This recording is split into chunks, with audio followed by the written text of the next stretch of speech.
Awesome. If anyone doesn't know where the chat is, we have a little chat box down the bottom. So if you hover over your screen, there will be a little chat icon. We've also got an icon for Q&A. So I would love to know, where you guys are from, if you've been to the last webinar that we hosted before, or what's your business and stuff like that. Hit us up in the chat so we can see what you're all about. And if you have any questions throughout the whole webinar, if you have any questions at all, basically just chuck it in the Q&A as you think of them, because we're going to be answering them and stopping and starting kind of as we go along, just to make sure that everyone's questions are answered throughout, and we can cover off anything we need to cover off while we're going. So I'll just bring the chat up. All right, Anya, you good to go as well? Yeah, all good. Yeah, all right, let's do it. So for those that don't know me, my name's Terry Williams. I run a business called Clever Fox Creative. We are a design agency, so I'm just a small little studio, and joining me is the very amazing Anya Crockford, who is the founder and copywriter of On The Message. Many of you would probably already know her already, and we're going to be sharing some of our insights today and hopefully guiding you guys through how to better connect with your audience. So whom this might be perfect for is people who aren't really sure how to speak to their customers at the moment, or maybe you don't really know how to sell to them. If you're not sure whether your messaging is actually connecting with them as well, this should be really helpful to get to know your customers a little bit better so that you can better serve them. And like I said, make sure you chuck in the chat any questions that you have along the way, no matter what it is. And it doesn't matter if you think it's dumb or anything, we're totally cool here. And if you did want to ask anything anonymously, you'll see that there is a Nick Timms as a panelist, and his iPad is in front of me right now. So if you did want to ask anything anonymously, please feel free to message him directly, and I won't read out any names or anything like that. So yeah, so let's pretty much get started. What we're going to be chatting about is really just getting to know your audience in a way that will allow you to speak their language, understand their motivators and their drivers, and you're just going to be driving us through that, knowing all the things that she knows, and then I'll be touching on how to take that, what you've gathered through that kind of discovery and investigation into your clients, and drawing that into a user persona, and that will allow you to really get on point with your messaging, on your marketing and stuff like that as well. And I've got a case study that I can show you about how we've done that before. So I'm going to hand over to the awesome Anya. Take it away, Missy. Thanks so much, Terry. So, and thank you everyone for giving up your Tuesday morning to come along. We really appreciate it. I think it's a great initiative what you're doing with these webinars running all year, with the knowledge and idea sharing, and also the fact we get to support a charity like Skylight at the same time, which is doing a lot of really valuable work for mental health. So this particular part of the webinar, just getting control of the screen again. Sorry, Terry, I can't seem to move the slide. It's always tech issues. Okay, hopefully that will work this time. Hey. There we go. Great. All right. So I'm going to be looking at how to use interviews to understand your ideal clients so you can work with more of them, and then also how to turn them into social proof like testimonials and case studies that are really going to be very valuable for your marketing as you seek to get more clients. So I want to start by telling a quick story about empathy. Whoops. Sorry. Okay. I think we've sorted the tech now. So why we want to empathize with our clients. So a few years ago, I just started out on my own as a freelance copywriter. I've been working as a copywriter internally with organizations and in marketing agencies, but going out on my own, to be honest, was really tough. And jumping from one client in the education industry and researching that, and going on and learning about something in financial planning to write for another client, it was just so time consuming. It was mentally draining and frustrating. We were working late nights, and there didn't always end up a lot to show for it. Now, Facebook was serving me up a ton of ads about, and most of them were really lame about, these copywriting courses that I was like, it's going to teach me nothing, or, be your own boss better and all these things. But there was this ad that basically told me everything I was feeling, you know, how it's just a constant struggle to be efficient but still get great results for clients, the late nights.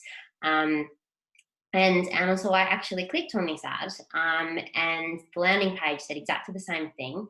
And so I bought the product, and at the time, it actually did help me quite a lot. Um, Now, I'm sure if you all think about it, you know, you would have an example like that where, you know, even if you're a bit of a skeptical person like I am, there's something you see, you know, written in an ad or on a website you were told to visit, or something someone said to you that made you finally feel heard, and you gladly explored the possibility of that solution. Now, if we compare that to the experience of, you know, an annoying so-called targeted ad that clearly knows nothing about you, or a website that just drones on and on about the company, you know, your reaction is to quickly turn it off and move on. So empathy is the difference between persuading your customers to actually work for you and understand your value, and them never realizing the value that you have to offer them. Um, so yeah, the reality is, like, if you've got your product market fit right, your target clients really do want what you're offering, but they're just not going to listen until you show that you're listening to them. So how do you understand your ideal client? Well, a few years back, I was working with startups, and I would often ask them, you know, what do their clients actually think? And a lot of them had no idea. Once I was out working on my own, I still found so many businesses didn't know a whole lot about how their clients thought. And you know, you can get data like Roy Morgan market research reports and things like that. But I thought, why not actually ask them to get the information firsthand? So by speaking to, sorry guys, it's just, okay, it's working now. Right. So by you just speaking to existing clients that fit that profile, you get to discover what they really want. But you know, more than that, you get to discover what it is about your business that your clients love so much. So yeah, I've over the time I've been working with these businesses, I actually started to develop a bit of a process for interviewing them, that turned out really effective. And out of the marketing material we created out of it, we were able to do some pretty cool things for businesses and get them to grow quite quickly. So why would we want to conduct interviews with our clients in the first place? Well, there are actually a few reasons. So first is, and what I'm going to be focusing on mainly today, is refine your marketing message. But at the same time, it's actually a really valuable time to also get constructive feedback, so you know how to do better for your clients. And then thirdly, it's a brilliant way to get social proof, like your reviews and your testimonials and your case studies, that are just going to be so powerful for your future marketing. So today we're focusing on the first, and then touching on how you can actually turn that into your social proof, to be really persuasive for your ideal clients. So why do we want, how does interviewing your clients refine your marketing messaging? Well, first of all, it helps you understand the journey that they took to get to working with you. So, everyone goes through a process. This is just one example of one here, but really it's to show we don't wake up one day and suddenly go, oh, I really want to work with this person, or I really want to buy from them. There's an understanding process that comes to that stage. And if we can actually ask our clients what process they went through, we can kind of reverse engineer that to know how to have others take that same road to you, or a faster road to you, ideally. So we can also use it to understand their thought process and their emotional journey. So, we say marketing is all about emotions, but if you can understand the emotions that your prospect's experiencing and empathize with them, you can help tap into those and show them how you can improve their emotions, essentially, by giving them what they need. When you talk to your clients at this stage, you can also understand what it was about your business, not only that made them decide to buy or sign on with you, but then also what it was about the experience you gave them that made them decide to stick around. So the other thing that interviewing your clients can do is help you understand the true value that you provide. So it's amazing how many people don't understand the difference they actually make to their clients. you know, you can think it's one thing, but there's actually so much else involved. You know, one example is for a long time, I thought I was providing copywriting to help my clients, you know, prospects better understand what they did, you know, help them convert into sales and you know, a lot of things like that. One thing I didn't know until I actually talked to my clients is that it gives my own clients so much clarity and confidence in how they verbally talk about their offering. So now that I know this, I can communicate it as a really key part of my value proposition, and it helps me work with so many more of the clients I want to work with. The other thing that interviewing your clients can do can help you understand how to speak their language. So, you know, if you're talking, whether it's a B2B client and you're talking, you know, in the industry lingo, or, you know, even B2C, and just talking the way they would talk with their friends in a conversation, if you can talk like they do, they're much more likely to listen or, you know, read that ad or read that website than if you're talking in language that isn't necessarily the way they would speak. So obviously this, you know, provides quite a lot of benefits to your marketing, but how do you actually go through this interview process? Well, there are a few things to start with. So first of all, you actually want to make a list. Think about who your ideal clients are that you are currently working with. So anyone that fits that profile, whether it's the demographics or the current situation they're in, and you want more clients just like them. The other thing is, if you don't have a lot of your ideal clients as current clients, is you can also go out and try and find people who, you know, get introduced to someone who does fit that ideal client profile, you know, even a decision maker in an organization like that.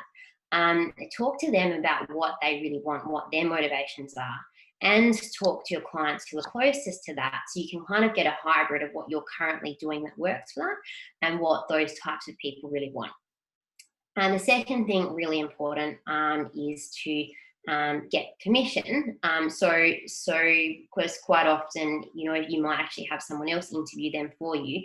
You make sure you talk to the client first directly, and make sure they're happy to have that conversation. So just on that note, one thing that can actually be quite useful for this is, rather than conducting the interview yourself, if you're the one working directly with the client, have someone else from your business, or even someone else, you know, all together, like a, you know, a copywriter or someone in marketing, do the interview for you, because that way it's just, there's no I guess barriers there about what they're willing to say and not say, and there's also no assumptions. They might think, oh well, you already know what you're doing for me, so I'm not going to bother talking about it. Whereas if it's a completely fresh slate, you can get a lot more information that way. And then the third thing to do before doing the interview is, particularly if you might be someone else in the business who doesn't know the client that well yourself, is to conduct some research about them and about the industry, and then prepare questions. So when I say prepare questions, you have initial questions, but, you know, we all have layers, just like Shrek, and you want to be able to go a little bit deeper from just surface level. So, you know, you're talking to them and say, well, what value did this what value did this provide for you? Once they answer, just dig into that a little bit more and see what else you can uncover. So looking at the questions themselves now, there's about 10 questions that I find work really well, and then you can just modify these to the client or the industry. And like I said, when you ask them, if they lead you down a path somewhere, take that path and just actually explore a little bit more in detail. So first of all, really easy way just to start the interview, this is assuming if you're not the person working with the client directly, is to say, just tell me about you or about your business, and the work that you do with our business. So this is just a good blanket question just to actually get the conversation going and just warm things up a little bit, provide you some context.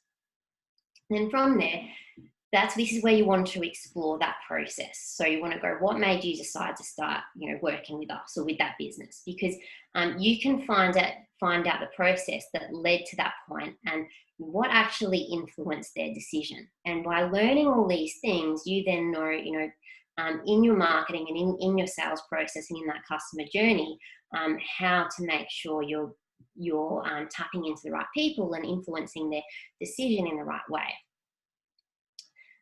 So another really important question is, tell me about the challenges you're experiencing before working with the business. And again, you can go quite deep with these and actually get to the heart of how they were feeling about the challenges, how they were affecting their life or their business.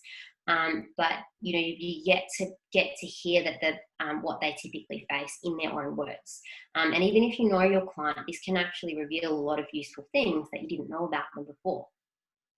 I'll just say on this part quickly with the challenges, which I didn't mention before, is you do want to say at the beginning of the interview, look, we want to explore a few things here, but if there are any questions you're not comfortable answering, just say so and we'll happily move on, because that kind of breaks down some barriers a little bit and allows you to ask the questions a little bit more in depth, knowing that they've got the freedom to say no if they feel a little bit private about it. So then something else that's really useful is to say, did you have any concerns or hesitations before working with the business?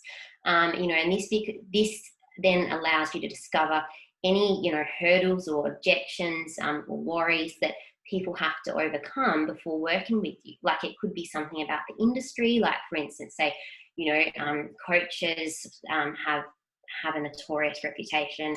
And so the few coaches I've worked with who are really, really good, a lot of their clients said, we just had this experience of, coaches coming and taking our money and not giving us a whole lot.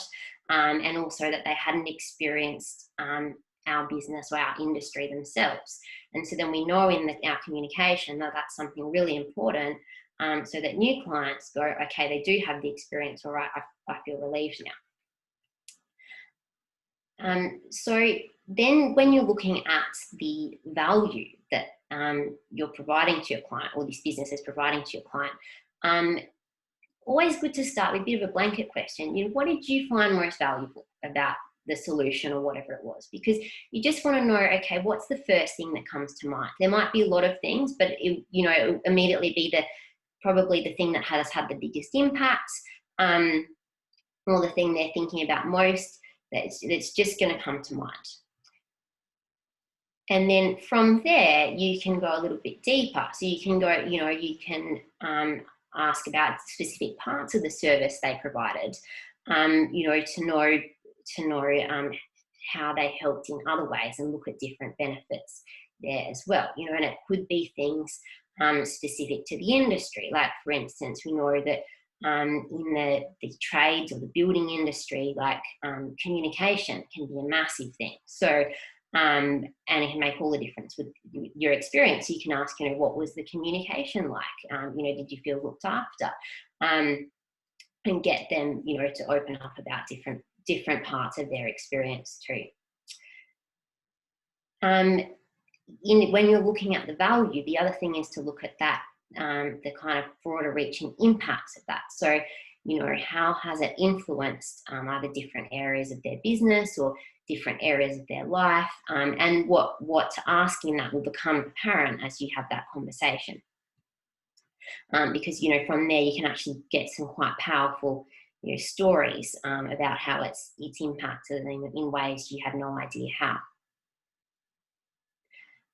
And just in the relation to adding value, you just also want to ask, is there anywhere else that it's added value, just to make sure you haven't missed anything, because these parts are all really, really important for learning the benefit that you're providing. Then you also want to get to the constructive feedback. Now, I did say that these interviews, typically when I do them, it's about finding out the positives and learning about the client. It's also really important to discover this side of it as well. So And this is where it is a little bit easier if it's not the person who was working directly with the client, because they often feel they can be a bit more honest and open, and then you can pass that back on to the person working with them as an opportunity for you guys to improve as well.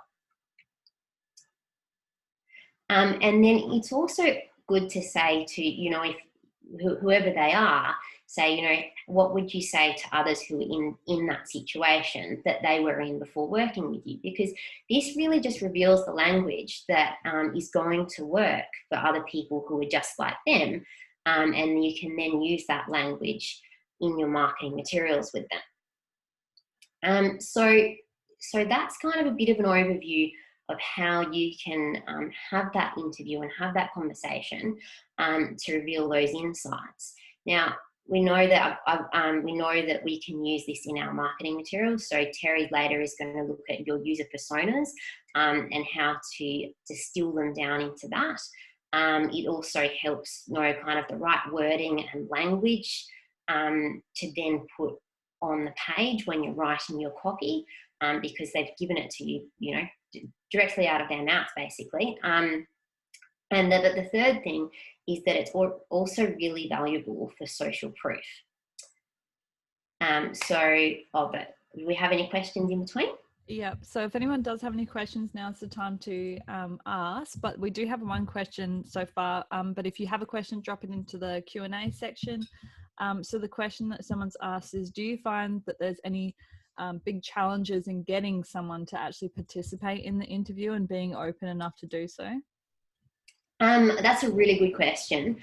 I've actually rarely had any challenges with that. So I've when I do it for my clients, they will reach out to their clients directly rather than a third party.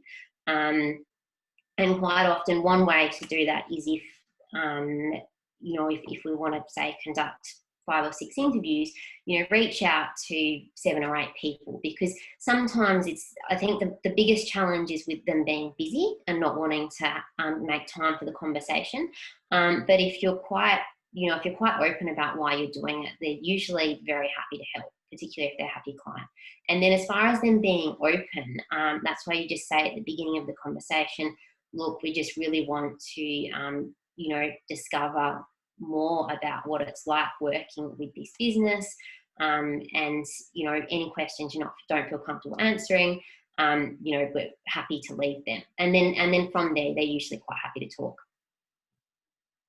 Yeah, awesome. Okay, that's the only question we've got at the moment, so feel free to carry on. All right, so looking at the social proof now. All right, it's working again. Great. So social proof is basically your testimonials and case studies and reviews, anything that's come from someone else who's worked with your business to show others what it's like working with you. So, us humans are very social creatures, and, if we see someone who's just like us, think about something in a certain way, it's amazing how quickly we will change our own thoughts and our own beliefs to adapt to the people around us. We know how powerful word of mouth referrals are. While this isn't quite the same, this does give people the confidence that someone just like them had a really good experience. So we can all those interviews that you've got, all the data from that, you can actually turn that into testimonials and case studies.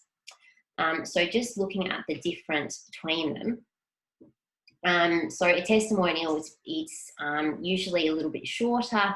It's just, it could just be a paragraph or a couple of sentences. And it's basically just positive comments about your business to help provide credibility. There could be a few little facts and benefits there, but it's just a little snippet of information. Whereas a case study, it can go more in depth, and it's more about a story about a client's journey with you. So it could be looking at a specific project or over a specific period of time, and usually with some results in there as well. So the thing about testimonials is you might see like those reviews on Google that go, great job, thanks, we'll use again. They're not that useful. What we really want testimonials for is to help provide credibility and overcome any concerns or objections that a prospect might have. This is, on this note, this is why we can use the information from the interviews to craft a really good testimonial, as opposed to just asking our client to write one where it might be along the lines of, oh, really good service and you helped me so much. A case study on the other hand, helps a prospect, understand what it's actually like to work with you. So, it gives them a more clear picture of what to expect. So it can be useful for, higher value product or service, or something with a longer lead time, where they're going to have a lot to help them make a decision. Testimonials, if someone's had a great experience with you, that's perfect to then use all that information we've got from them to write into a testimonial. Whereas with a case study, if someone's had, something that was life-changing or business-changing result out of the work you did with them, and you discover that when you talk to them, that's really something we'd probably like to go a bit further and build a case study out of to make the most of that. And then with the testimonials, we can usually write that up out of an interview, which I'll go into in a moment.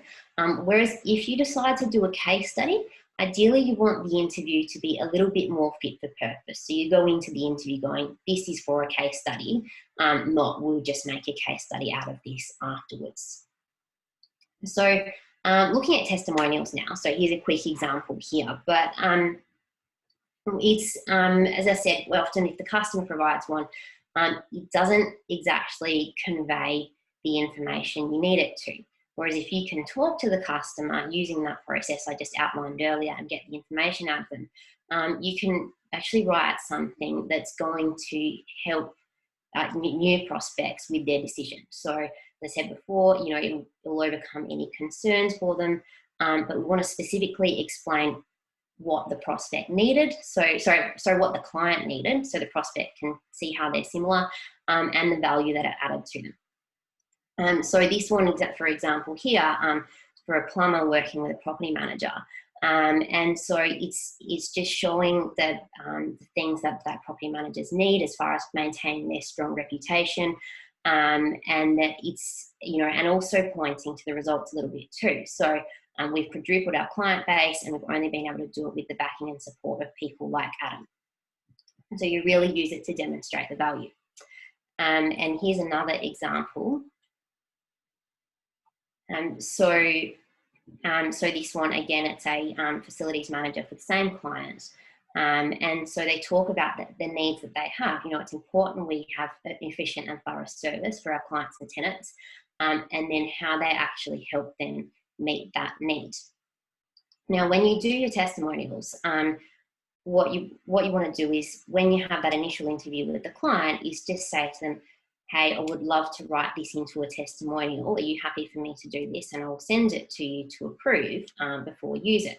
Never had an objection to that. They're usually very happy to do that. And so you just get the most important bits of information.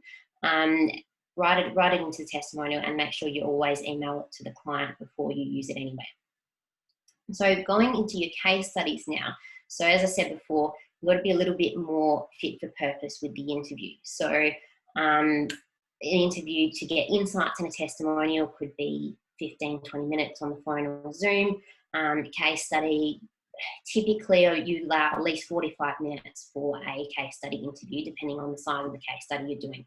So you will want to make use of those other questions I went through before. But the main structure, a good structure to use, is actually go through a little bit of the process. So what did they actually need? The challenges they faced, the solution provided.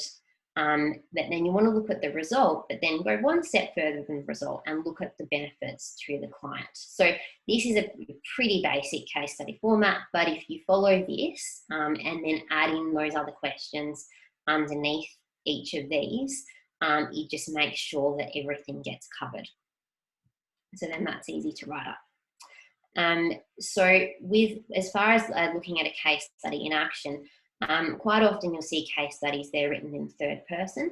It's kind of like a report or a story about a project that was done. But you can also do a bit about hybrid case study and testimonial, where it's written in first person, like the testimonial, but it is actually broken up into the problem and the solution and the result. And it's not quite as long as a standard case study either. And find these can be really, really useful for websites and landing pages and things like that, to give people a really clear picture of what it's like working with you, but without going whole hog, with a full 1,000, 2,000 word case study in there. So I know we've covered quite a few things, but the main thing I want to leave you with is that our customers really are our business. So, don't be afraid with everything you do, just to be brave, go and ask them if you can have those conversations with them, and really use their voice, both to improve your own offering, but then in how you communicate to other people. Now, do we have any more questions? That was awesome, Anya. Thank you so much. That's super valuable. We do have one more question. So let me just read it. How many testimonials and case studies would you recommend actually displaying, I suppose, on a website? Would you recommend like 1 or 2 good case studies and a range of testimonials, or what would your kind of advice be on that? Yeah, that's also a really good question. It does depend on the size and the structure of the website as well. But I would, I would probably get maybe 5 or 6 testimonials. And you have a testimonials page, but they can also be displayed on different pages.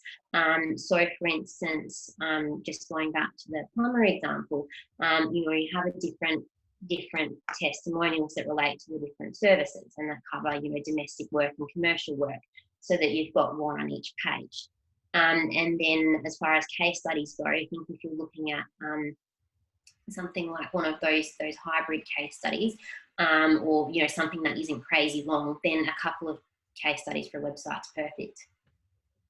Yeah, awesome. Yeah, I would definitely agree with that. I think it's always good to have your testimonials in your actual internal pages rather than only ever having them on a testimonial page, because most of the time people are going to land, on a service page on your homepage or somewhere like that. So making sure you're mixing that across, all of your pages means that you have that social proof while people are also reading about the service. It's actually, important to them as well. Totally. Yeah.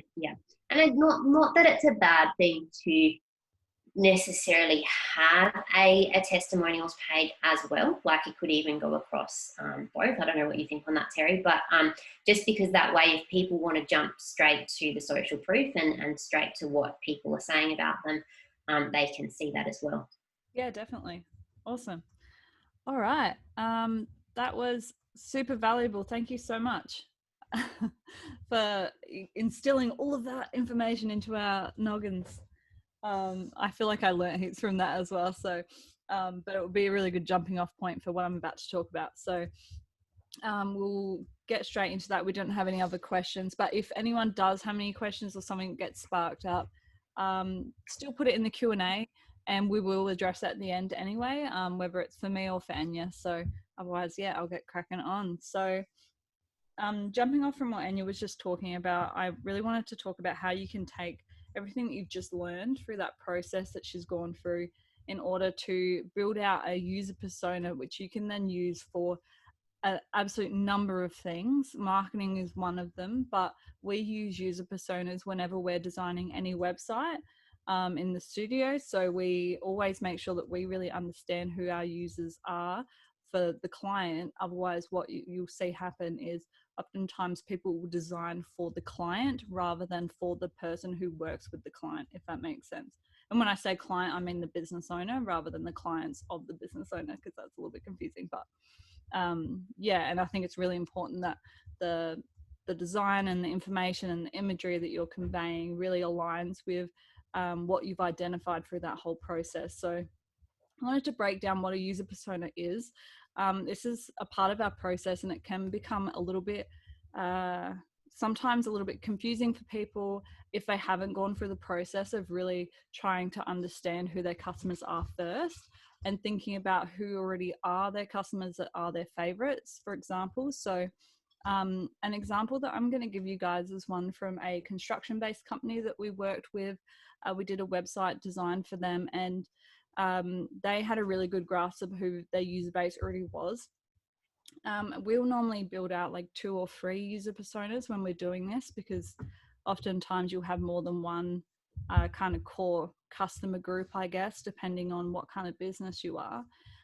But this is one of them. So we always pair it with a picture, and it's my favorite part of doing it, trying to pick out who actually matches the personality. So this is Jody. Jody's our user persona for the construction company. So when we're doing this, we actually come up with a name. And the reason why we do this is because it's much easier trying to write or do marketing or do design when you're thinking about doing it to one person, because you're talking directly to that person. And so if we can try and imagine that person exists and we create a persona that's just for them, it becomes much easier. So we give them an actual name, which can be pretty fun. And we have a think about, what's their marital status like, what's their occupation generally. Oftentimes you might provide like an archetype, which is kind of like a personality base. And then we'll kind of create a bit of a backstory to them. And so some things that you might want to think about is, how did they get here? What was their journey so far? What really inspires them, drives them? What is the core of their personality, I suppose, as well? So for Jody, Jody's that friendly girl. She draws a lot of inspiration from Pinterest around when it comes to her house and how she wants it to look. She loves the aesthetic, Instagram kind of stuff. She likes to, she's drawn to things that are more edgy, a little bit different, and a little bit more customized, rather than going for the kind of stock standard house that you might see that just get popped up everywhere all the time. And she's really open to ideas and suggestions, but she wants it from a level of advice that isn't condescending. It's on the same level, it's collaborative, that kind of thing. And she doesn't want to settle for something that's not what she's after. So these are some of the things that the construction company knew, because I'd gone through this process of talking to their customers and getting that information from them. And normally as well, we'll go and we'll do like a demographic in terms of age as well. So we normally do like a gender and an age. It can be a little bit hard if you've got a really broad user group, but that's why we tend to do a few different ones, because you'll find that people from maybe different age brackets will have different frustrations, different desires, different backgrounds than people from different age brackets. So break that down as well.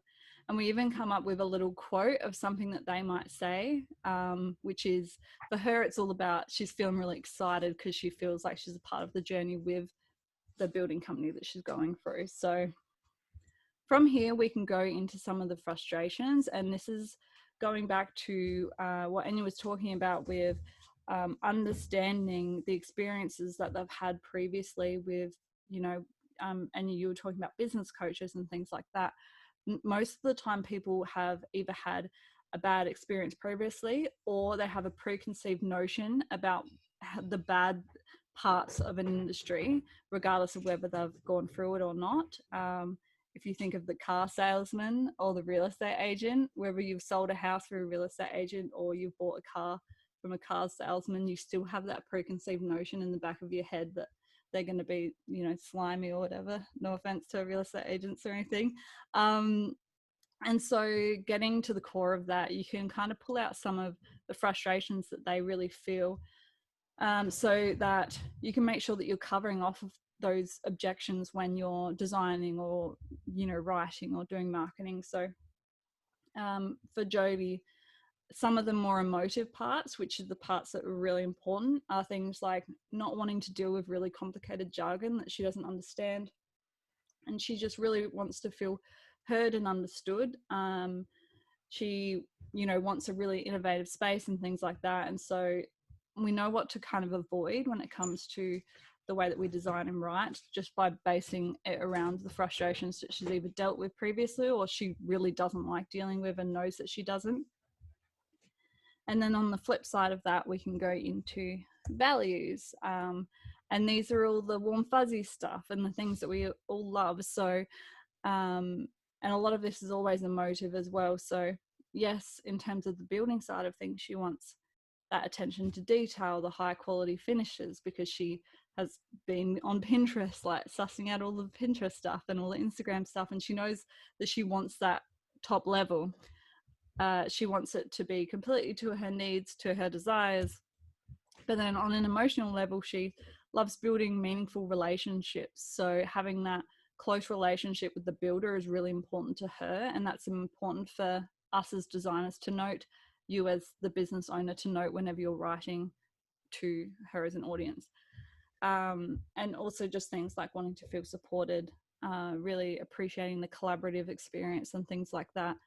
And so from there, we even go into a bit of a personality breakdown. So these are some of the kind of things that we look into. So is she more of a creative person, more curious? Are they focused? Are they a bit all over the place, chatty, reserved? Just take note of some of these things. So these are some of the things that we go over as well, just to get a real good, very broad view of who she is as a person, even down to the tea or coffee, which is my favorite question. And it's almost always coffee, by the way. And then we break down into what some of her behaviors are. So is she a good communicator? Is she easygoing? Is she vocal and voices her ideas? And you can even break this down into, if you're doing a website, for example, we might break it down into, is she a researcher? Does she research what she's going to buy? Or is she I see what I like, I call it, I book it. These are some of the things that's really good to understand and to break down into these behaviors as well. And then from here, this allows us to create a bit of a voice that really speaks to her, which is very much what Anya was already talking about. But understanding what she wants allows us to be able to use the voice that we design in, because design is still a voice. You still come across in a certain way through design. It's just not spoken word or written word. And when you're doing copy and when you're doing marketing, and it comes down to the images that you use for your marketing, it comes down to all of these things. So this is kind of the basis of what we jump off from. And I'll say that if you do go through this process, which I would highly recommend that everyone does, if you go through a system, I would save what you've done, print it, and put it up on your wall in front of, if you do your marketing, put it up there. If you do your socials, put it up there. Whoever else in the business does it, put it up there so that they can reference this every time they go to do anything, because the images that you use are really important. The words that you use are really important. The designs that you use are really important, and having this constant reminder of what that is will be extremely beneficial for you as a business. I 100% guarantee it. And so from this client that we've worked with, this happy little photo, and for them, this is the website that they had previously when we were working with them. And what you would probably be able to see is that this doesn't really speak Jody. It's not really connecting on a level that is emotive, talking about collaboration or anything like that. It's very masculine as well, for example. And so we had to work with this on rebuilding it. And this is how design can play into these kinds of things as well. So just to show a bit of a competitor analysis as well, this is some of the competitors. So making sure that, because Jody really cares about custom, detailed to me, extremely well done, you need to make sure that they're above. These are the best people in their field in the same area as them, by the way. So we need to make sure that they're above these guys as well, so that they can get that sale and they can get that lead. And so through the discovery process of doing all the target user personas, we ended up with a website like this, which is immediately more high end without like tooting our own horns and stuff, but it's far more high end. And in terms of the content that was written for this, it is a lot more emotive. So some of the I guess key points that we spoke about in the messaging was creating the home of your dreams. So the home that really suits her and she's going to want to live in it for the rest of her life.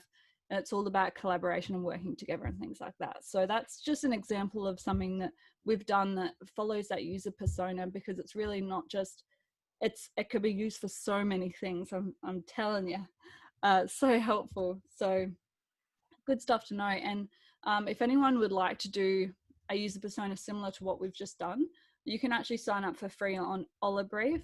They'll let you do a project for free, and that the project would just be your business. So you can set up all your own user personas. They have like a library of cool images to pick for people, which is the best. They're really helpful. That's what we use when we go through this process. Now, does anyone have any questions at all? I've got one here somewhere.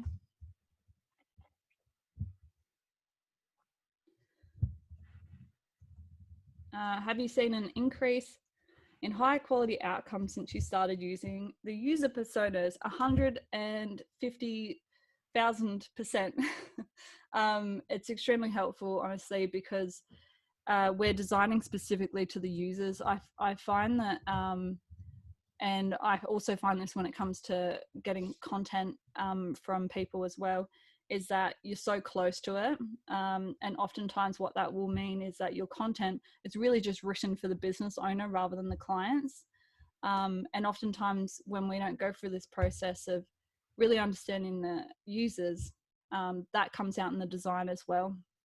So by going through this process, it really separates the business from the business owner to a degree, I find, in a way that allows us to create something that speaks directly to who we really need to speak to. Would you agree with that, Anya? Yeah, absolutely. And I think what you said about you are too close to the business, and that, yeah, this, it allows you to step back and spell everything out for you as to how you need to go about marketing it, really. Yeah, definitely. Like even for our own content writing and things like that, we stepped back from that because it's really hard to, because you want to use your own jargon and you're in it. It's really, really hard to see it properly when you're so far in it. So yeah, going through that process is definitely very helpful. I've got another question as well. So would you recommend doing a bunch of personas or trying to narrow it down to a few clients or customer groups? I don't know what your thoughts are, Anya, but I would probably cut it down to some core people. So like I said, we normally do 2 or 3. At most, we've ever done 5, and that's for a business that has a really, really broad demographic to who they work with. But I think you're going to dilute your message if you try and target too many people in the way that you speak. So by having too many people, I don't think it's very helpful in terms of design either. But what do you think, Anya? Yeah, no, exactly right. I think because the whole point of it is to actually niche down and look at who you're really speaking to. So you kind of defeat the purpose of it if you have too many. I think the only thing on that would be if you were creating multiple pieces of marketing for different market segments, then you could do one for each of your market segments, but if this is just a single piece of, this is just your one brand and your one message, yeah, definitely I would say maybe. Do you usually do 2 or 3, Terry? Yeah, that's what I would normally do. I'd definitely try and limit it down. And I do agree with what you're saying though. Like if you're doing, say you're running a bunch of landing page ads, and you want to get really specific to each different type of people, even if they're not really, really different. When I say really, really different, I mean really different. I think in that instance, you could do different user personas for each person that you're running an individual ad to. But in terms of, your general brand, I think we commonly make the mistake of not wanting to niche because it's scary, because you're worried that there's not enough people in it, but there pretty much always is. And getting really specific and clear about who that person is will only ever be beneficial, I think. So yeah, I think narrowing it down is a really good option. And I think that takes a little bit of, insightful thinking internally, as well as to who do I want to be working with as a business in terms of the next 20 years or however long you see fit as well, because that also will help you determine who you want to be keeping around.